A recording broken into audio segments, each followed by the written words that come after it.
Hello అండి, ఈరోజు మనం తోటకూర వడలు ఎలా చేయాలో తెలుసుకుందాం. శనగపప్పు, పెసరపప్పు 2 గంటల ముందు నానబెట్టుకోవాలండి. పప్పు నానిన తర్వాత మనం వడలు చేసుకుందాం.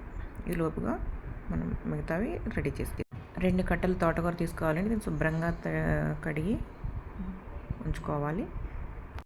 ఇప్పుడు పప్పు నానింది కదా, దీన్ని మిక్సీ పట్టుకుందాం. దీనిలో పచ్చిమిర్చి, చిన్న అల్లం ముక్క వేసి కచ్చాపచ్చగా దీన్ని మనం మిక్సీ పట్టుకోవాలి.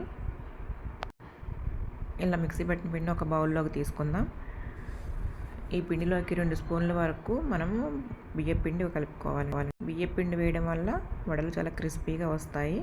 పిండిలోకి మనం ముందుగా తరిగి పెట్టుకున్న ఈ తోటకూర, ఉల్లిపాయలు, కొత్తిమీర, కరివేపాకు వేసి కలుపుకుందాం.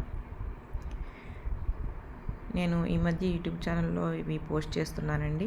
మీకు నచ్చితే ఒక లైక్ చేయండి. ఇప్పుడు ఇవన్నీ ఇంగ్రీడియంట్స్ కూడా ఇందులో వేసేసి కలుపుకుందాం బాగా. ఇందులో కొంచెం జీలకర్ర కూడా వేసుకోవాలండి. జీలకర్ర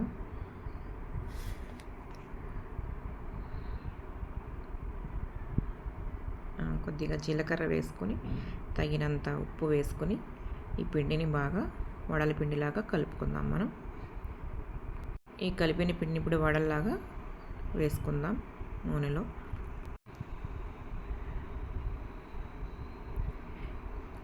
మీరు లైక్ చేస్తే నేను నెక్స్ట్ ఇంకా చాలా రెసిపీలు చేయగలుగుతానండి. రెడీ అయింది కదా, మనం కళాయి పెట్టుకుని నూనె పోసి కాగాక ఇందులో చిన్న చిన్న ఉండలుగా తీసుకుని పిండిని వడల్లాగా చేసుకుని నూనెలో వేసి కాల్చుకుందాం.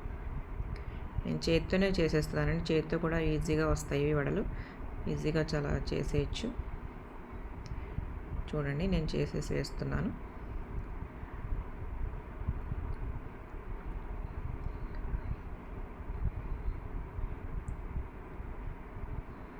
ఈ వడల్ని గోల్డెన్ బ్రౌన్ వచ్చే వరకు కూడా కాల్చుకోవాలి 2 వైపులా.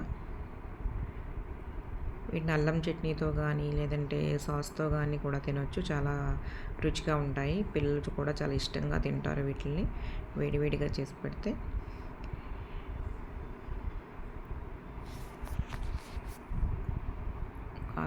చూడండి, కలర్ వస్తున్నాయి కదా, ఇంకొంచెం టైం పడుతుంది. ఒక 2 మినిట్స్ అయితే వడలు బాగా వేగిపోతాయి. వీటిని మనం అప్పుడు ఒక ప్లేట్లోకి తీసుకుని సర్వ్ చేసుకుందాం.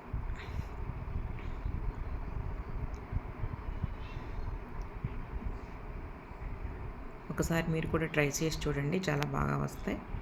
మీకు నచ్చితే నాకు ఒక లైక్ చేయండి. మీ సపోర్ట్తో నేను ఇంకా చాలా వీడియోలు చేయగలుగుతాను. చూడండి, రెడీ అయిపోయినాయి కదా. ఇప్పుడు వీటిని ప్లేట్లో తీసి సర్వ్ చేసుకుందాం. చాలా క్రిస్పీగా వస్తాయండి ఇవి. చాలా టేస్ట్ కూడా చాలా బాగుంటుంది. ఒకసారి మీరు కూడా ట్రై చేసి తిని చూడండి, తెలుస్తుంది. Thanks for watching. Thank you.